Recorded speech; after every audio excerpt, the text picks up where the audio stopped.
പാകിസ്ഥാനും അഫ്ഗാനിസ്ഥാനും ഇടയിൽ ഒരു യുദ്ധമുണ്ടായതായി വാർത്തകൾ പുറത്തുവന്നു. നിങ്ങളത് അറിഞ്ഞിട്ടുണ്ടാകും. ഒരു വശത്ത് പാകിസ്ഥാൻ അഫ്ഗാനിസ്ഥാനെ ആക്രമിച്ചു എന്ന വാർത്ത, മറുവശത്ത് അഫ്ഗാനിസ്ഥാൻ അവിടെയുള്ള താലിബാൻസ് അകത്തേക്ക് കയറി പാകിസ്ഥാനിലെ 100 സൈനികരെയോളം കൊന്നു എന്നുള്ള വാർത്ത. ഇതിലേതാണ് സത്യം? ഒരുപാട് വാർത്തകൾ സോഷ്യൽ മീഡിയയിൽ ഇങ്ങനെ പ്രചരിക്കുന്നുണ്ട്. പ്രശ്നം നടന്നു എന്നുള്ളത് സത്യമാണ്. എന്നാൽ അതെവിടെയാണ് ആരംഭിച്ചത്? എങ്ങനെയാണ് ആരംഭിച്ചത്? ഇന്ത്യയിലേക്ക് അഫ്ഗാനിസ്ഥാൻ വിദേശകാര്യമന്ത്രി വന്നു. അതിനുശേഷം ഈ സംഭവങ്ങളെല്ലാം നടക്കുന്നു. എന്താണ് ബന്ധം? ഇതൊന്നും നമ്മൾ കൂടുതലായി ഡിസ്കസ് ചെയ്യാൻ പോകുന്നില്ല. കാരണം ഇന്നലെ രാത്രി മുതലേ ഇക്കാര്യങ്ങളെല്ലാം വലിയ വിഷയമായി മാറിയിരിക്കുകയാണ്. അപ്പോൾ നമ്മൾ അറിയാൻ പോകുന്നത്, താലിബാൻസ് യുദ്ധക്കളത്തിൽ പാകിസ്ഥാനെ നിർത്തിപ്പൊരിക്കുകയാണ്. ഇതുവരെയും വന്നിരിക്കുന്ന വാർത്ത, പ്രധാനമായും അവിടെ നിന്നും വെരിഫൈ ചെയ്തു വരുന്ന വാർത്തകൾ അനുസരിച്ച് നോക്കിയാൽ താലിബാൻസ് 50 പേരെയോളം കൊന്നിട്ടുണ്ട്. അതിന്റെ വിഷ്വൽ ഫൂട്ടേജസും ലഭിച്ചിട്ടുണ്ട്. അപ്പോൾ ഇതിന് പിന്നിൽ സംഭവിച്ച പ്രശ്നങ്ങൾ എന്തെല്ലാം? ഒരു വശത്ത് ഇന്ത്യയുടെ പക്കൽ നിന്നും ഒരുപാട് അടിവാങ്ങിയ പാകിസ്ഥാൻ അതിലും മോശമായ രീതിയിൽ അഫ്ഗാനിസ്ഥാന്റെ പക്കൽ നിന്നും പ്രഹരം ഏറ്റുവാങ്ങുന്നുണ്ട്. ഇതേക്കുറിച്ചെല്ലാം ഈ വീഡിയോയിലൂടെ വിശദമായി അറിയാം.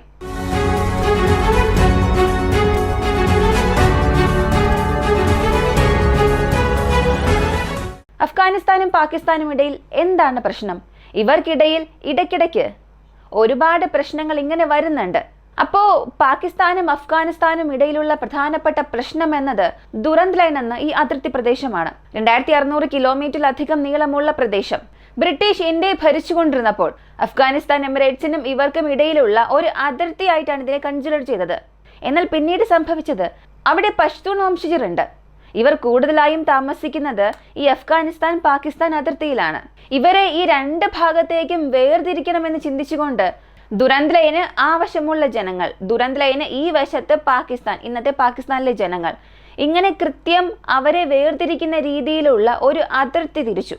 ഇന്ത്യ യുണൈറ്റഡ് ആയിരുന്നപ്പോൾ, അതായത് പാകിസ്ഥാൻ പ്രത്യേകം വേർപിരിയാതിരിക്കുന്നത് വരെയും ഇവർക്കുള്ളിൽ ഏത് തരത്തിലുള്ള പ്രശ്നങ്ങളും ഉണ്ടായിരുന്നില്ല, തടസ്സങ്ങളൊന്നും ഉണ്ടായിരുന്നില്ല. അഫ്ഗാനിസ്ഥാനിലേക്കും പോകും, ഈ വശത്ത് ഇന്ത്യയിലേക്കും വരും. ഇങ്ങനെ അവരുടെ ബന്ധുക്കൾക്കും ഈ വംശീയ ഗ്രൂപ്പുകൾക്കും ഇടയിൽ യാതൊരു വിഭജനവും ഇല്ലായിരുന്നു. ജനങ്ങൾ അങ്ങോട്ടേക്കും ഇങ്ങോട്ടേക്കും അതിർത്തി കടന്നു പോകുന്നത് വളരെ സാധാരണ കാര്യമായിരുന്നു.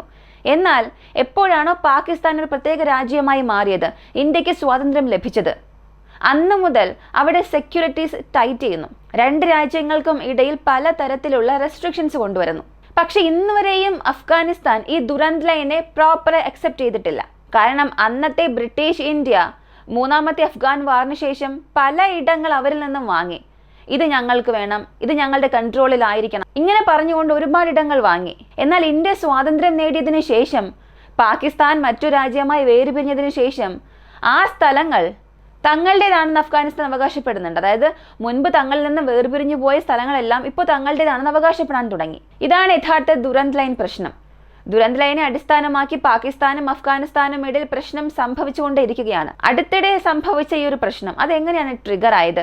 ഇതിനുള്ള കാരണം എന്താണെന്ന് ചോദിച്ചാൽ, അതിനുള്ള കാരണം മറ്റാരുമല്ല, പാകിസ്ഥാൻ മാത്രമാണ്. തെഹ്രീക്ക് താലിബാൻസ് എന്ന സംഘടന അഫ്ഗാനിസ്ഥാൻ താലിബാൻസിൽ നിന്നും ഉദയം കൊണ്ടൊരു ശാഖ എന്ന് വേണമെങ്കിൽ പറയാം. താലിബാൻസ് എങ്ങനെയാണോ അതുപോലെ ഇവരുടെ പ്രധാനപ്പെട്ട ഒരു ഉദ്ദേശം, ലക്ഷ്യം എന്നത് പാകിസ്ഥാനുള്ള ഗവൺമെന്റ് ഭരണത്തെ മാറ്റണം എന്നുള്ളതാണ്. കാരണം പാകിസ്ഥാനിൽ ഒരുപാട് അടിച്ചമർത്തലുകൾ ഉള്ളതായി ഇവർ തന്നെ പറയുന്നുണ്ട്. അങ്ങനെയുള്ള ഈ തെഹ്രീക്ക് താലിബാൻസ്, അവരുടെ നേതാവ് എല്ലാവർക്കും അഫ്ഗാനിസ്ഥാനിലാണ് ബേസിസ് ഉള്ളത്. അവരൊരു വലിയ വംശീയ വിഭാഗമാണ്.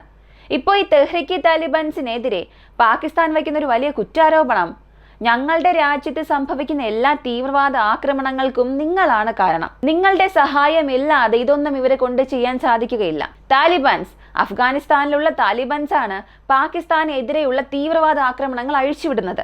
ഇങ്ങനെ ഒരു വലിയ കുറ്റാരോപണം അവർക്ക് നേരെ നടത്തി. ഇത് സത്യം തന്നെയാണ്.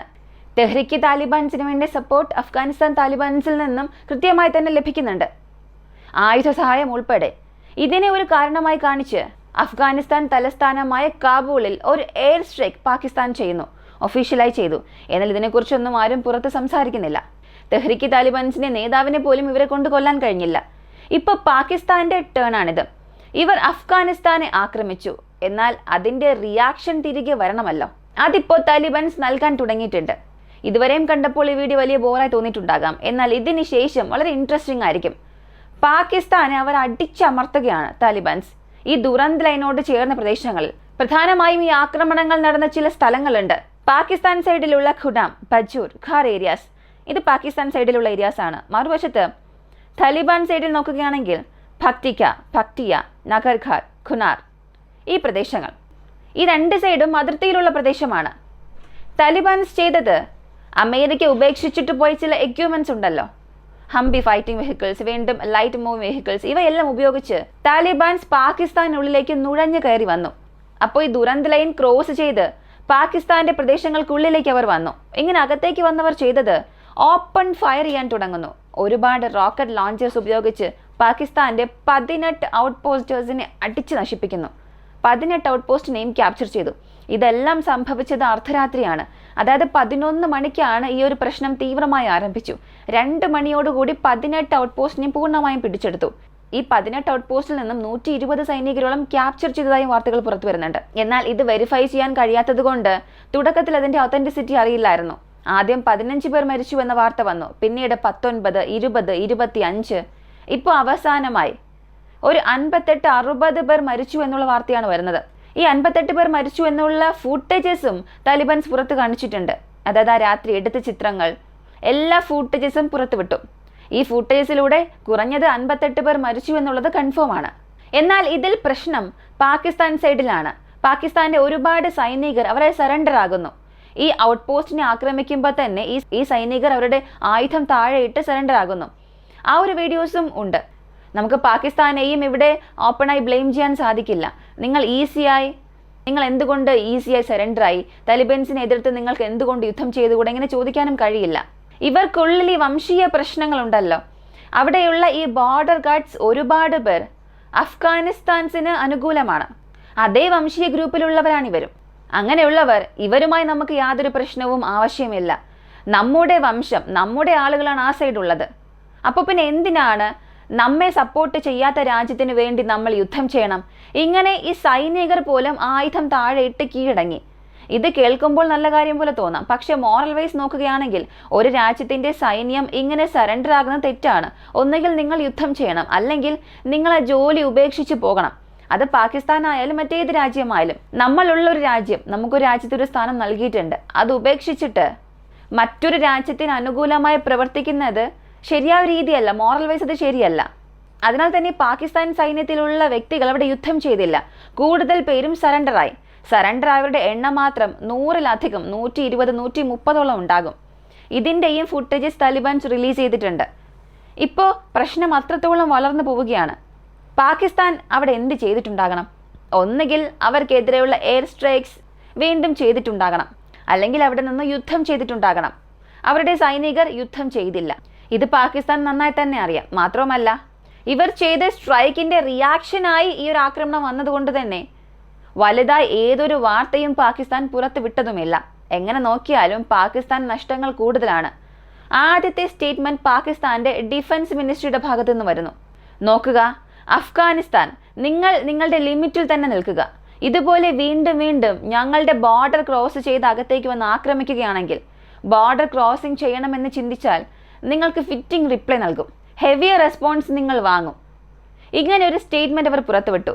എന്നാൽ കളത്തിൽ സംഭവിക്കുന്ന കാര്യങ്ങൾ പൂർണ്ണമായും അവർക്ക് ഓപ്പോസിറ്റ് ആയിരുന്നു. മറ്റൊരു പ്രധാനപ്പെട്ട കാര്യം, ഫോറിൻ മിനിസ്റ്റർ ഇന്ത്യയിലേക്ക് വന്നപ്പോൾ അദ്ദേഹം പറഞ്ഞൊരു കാര്യം, പാകിസ്ഥാൻ ഒക്കുപ്പൈഡ് കാശ്മീർ, ആ പൂർണ്ണ പ്രദേശവും ഇന്ത്യയുടെ ഭാഗത്തുള്ള ഏതൊക്കെ പ്രദേശങ്ങളാണോ പാകിസ്ഥാന്റെ കൺട്രോളിൽ ഉള്ളത് അത് മുഴുവനും ഇന്ത്യയുമായി ചേർന്ന ഭാഗമാണ്. ഇങ്ങനെ ഒരു വലിയ സ്റ്റേറ്റ്മെന്റ് നൽകി.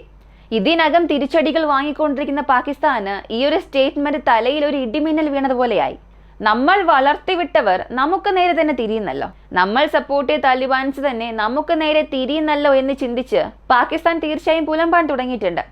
കഴിഞ്ഞില്ല, വീണ്ടും ഒരു സ്റ്റേറ്റ്മെന്റ് വരുന്നു. താലിബാൻസ് ഒറ്റയ്ക്കല്ല പ്രവർത്തിക്കുന്നത്, ഇന്ത്യ അവർക്ക് ആവശ്യമായ സഹായം ചെയ്യുന്നുണ്ട്.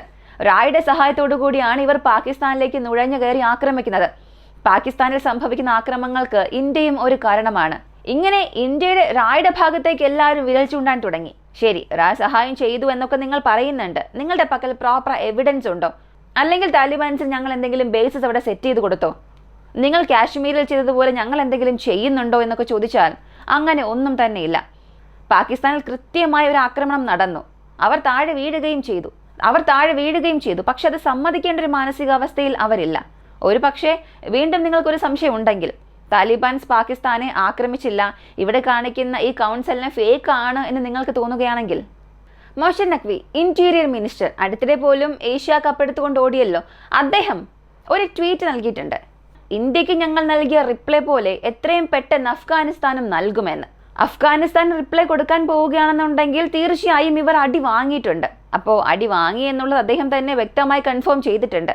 പക്ഷെ അതിനെങ്ങനെയെല്ലാം കവറപ്പ് ചെയ്യാം, അവിടെ നിന്ന് വരുന്ന ന്യൂസുകളെല്ലാം എങ്ങനെ സപ്രസ് ചെയ്യാമെന്ന് ചിന്തിച്ച് അതിനുള്ള സ്ക്രിപ്റ്റുകൾ എഴുതാൻ തുടങ്ങിയിട്ടുണ്ട്. അതിനുള്ള സ്ക്രിപ്റ്റുകളെല്ലാം തയ്യാറാക്കാൻ തുടങ്ങിയിട്ടുണ്ട്. പറയാൻ പറ്റില്ല, എത്രയും പെട്ടെന്ന് വീണ്ടും പാകിസ്ഥാന്റെ പക്കൽ നിന്നും ഒരു അറിയിപ്പ് വരും. ഞങ്ങൾ ഒരു 5-6 റഫേൽ ജെറ്റ്സിനെ ഡൗൺ ചെയ്തു എന്ന്.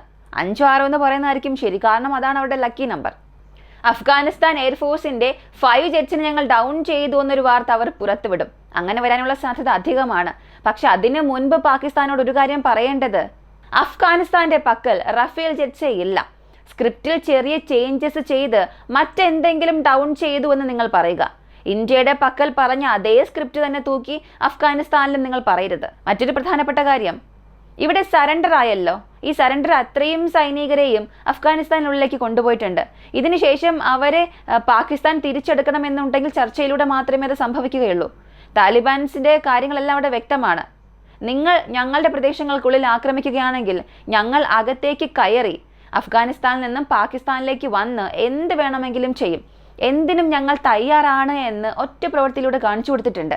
അവസാനം പറയേണ്ടത്, ഈ വിജയം പാകിസ്ഥാൻ ക്ലെയിം ചെയ്യും. എങ്ങനെ ക്ലെയിം ചെയ്യും എന്ന് ചോദിച്ചാൽ, ഞങ്ങൾ താലിബാൻസിനെ പിന്നിലേക്ക് ഓടിച്ചു, ഞങ്ങൾ 20 ബോർഡർ ചെക്ക് പോസ്റ്റിനെ പിടിച്ചെടുത്തു എന്നൊക്കെ പറയും. അതായത് താലിബാൻസ് എന്താണ് പറഞ്ഞത്, ഒരു 18 border check post out post ഞങ്ങൾ പിടിച്ചെടുത്തു, ആക്രമിച്ചു എന്നൊക്കെയാണ് പറഞ്ഞത്. എന്നാൽ ഇവിടെ പാകിസ്ഥാൻ വീണ്ടും ഒരു 3-4 എണ്ണം കൂട്ടി അഫ്ഗാനിസ്ഥാന്റെ 20 ഫോർവേഡ് ബസസിനെ ഞങ്ങൾ ക്യാപ്ചർ ചെയ്തു, ഇങ്ങനെ ഒരു ന്യൂസ് പുറത്തിറക്കും. എന്നാൽ അതിൻ്റെ സപ്പോർട്ടിംഗ് എവിഡൻസ് എന്തെങ്കിലും ഉണ്ടോ, അതിൻ്റെ ഫോട്ടോയുണ്ടോ, അതിൻ്റെ വിഷ്വൽസ് നിങ്ങളുടെ പക്കൽ ഉണ്ടോ എന്ന് ചോദിച്ചാൽ ആ ചോദ്യത്തിനുള്ള ഉത്തരം പോലും പാകിസ്ഥാന്റെ പക്കലില്ല. സത്യത്തിൽ അഫ്ഗാനിസ്ഥാന്റെ പക്കൽ ഒരു പ്രോപ്പറായ എയർഫോഴ്സ് ഇല്ല, പ്രോപ്പറായ സൈന്യമില്ല. മറ്റ് രാജ്യങ്ങളുടെ പക്കൽ ഉള്ളതുപോലെ അവരുടെ പക്കൽ ഒരു സൈനിക സ്ട്രക്ചർ ഇല്ല. പക്ഷെ ഇതെല്ലാം പാകിസ്ഥാന്റെ പക്കലുണ്ട്. താലിബാൻസിനെതിരെ യുദ്ധം ചെയ്യുന്ന പാകിസ്ഥാൻ ഇതെല്ലാം തന്നെയുണ്ട്. ഉണ്ടെങ്കിൽ കൂടിയും അവരെ കൊണ്ട് ഒരു എവിഡൻസ് പോലും നൽകാൻ കഴിയുന്നില്ല. 9 ബേസിൽ തിരിച്ചടി വാങ്ങിയിട്ട് ഒന്നും സംഭവിക്കാത്തതുപോലെ ഇവിടെ നിന്ന് ഫേക്ക് അക്കൗണ്ട് കാണിച്ച് നിങ്ങളെ കൊണ്ട് പോലും താലിബാൻസിനെ നിയന്ത്രിക്കാൻ കഴിയുന്നില്ല. താലിബാൻസിനെതിരെ നിങ്ങളെ കൊണ്ട് പ്രവർത്തിക്കാൻ പോലും കഴിയുന്നില്ല. ഈ ഒരു വിജയം നിങ്ങൾ ക്ലെയിം ചെയ്യുകയാണെങ്കിൽ തീർച്ചയായും അത് വലിയ നാണക്കേടായി തന്നെയായിരിക്കും മാറുക. കാരണം ഇന്ത്യയുമായുള്ള ആക്രമണത്തിൽ അത്രയേറെ ബേസ് അവർക്ക് നഷ്ടപ്പെട്ടു. 2 രാജ്യങ്ങളും ന്യൂക്ലിയർ വെപ്പൺസ് രാജ്യങ്ങളാണ്. ഇന്ത്യയുടെ പക്കൽ നിന്നും തിരിച്ചടികളും അടികളും വാങ്ങിയത് പ്രശ്നമില്ല എന്ന് നമുക്കൊരു പക്ഷെ പറയാം. എന്നാൽ പോയി താലിബാൻസിന്റെ പക്കൽ നിന്നുമാണ് ഒരു ആക്രമണം ഏറ്റുവാങ്ങിയത്. ഇതിനെക്കുറിച്ച് എന്താണ് പറയേണ്ടത്? ഇതിനെയാണ് വളരെ വ്യക്തമായി പറയുന്നത്, അവനവൻ വിതയ്ക്കുന്നത് അവനവൻ തന്നെ കൊയ്യും. അത് പാകിസ്ഥാൻ ഇപ്പോൾ കറക്റ്റായി തന്നെ മാച്ച് ആകുന്നുണ്ട്. തീവ്രവാദത്തെ പ്രോത്സാഹിപ്പിക്കുന്ന ഏതൊരു രാജ്യം, തീവ്രവാദത്തെ വളർത്തിക്കൊണ്ടുവരുന്ന ഏതൊരു രാജ്യവും അതേ തീവ്രവാദത്താൽ തന്നെ നശിക്കുകയും ചെയ്യും. അതാണ് ഇവിടെ പാകിസ്ഥാനും സംഭവിക്കുന്നത്. ഇപ്പോൾ ഇന്ത്യ ചെയ്യേണ്ട ഒരു കാര്യം, കഴിയുന്നത്ര വെപ്പൺസ് നൽകി അഫ്ഗാനിസ്ഥാനെ ബലപ്പെടുത്തുക. അതും വളരെ സേഫ് ആയിരിക്കേണ്ട നിർബന്ധത്തിലാണ്. കാരണം வெப்பன்ஸ் இல்லாதப்போ തന്നെ எதுவுமே இல்லாதப்பவே பாகிஸ்தானை போட்டு இந்த போல பொளந்துட்டு இருக்காங்க. ஒரு நியூக்ளியர் வெப்பன் ஸ்டேட் நான் நியூக்ளியர் வெப்பன் ஸ்டேட்னால இந்த அளவுக்கு மோசமா அடிக்கப்படுறது ரஷ்யா உக்ரைனுக்கு அப்புறமா இந்த இடத்துல தான் பார்த்துட்டு இருக்கோம். ரஷ்யா வந்து பரவாயில்ல, அவங்க கெயின்னு சொல்ற அளவுக்கு ஒண்ணு பிடிச்சு வச்சிருக்காங்க. எதுவுமே இல்லாம அடியை மட்டும் வாங்கிட்டு இருக்கீங்க.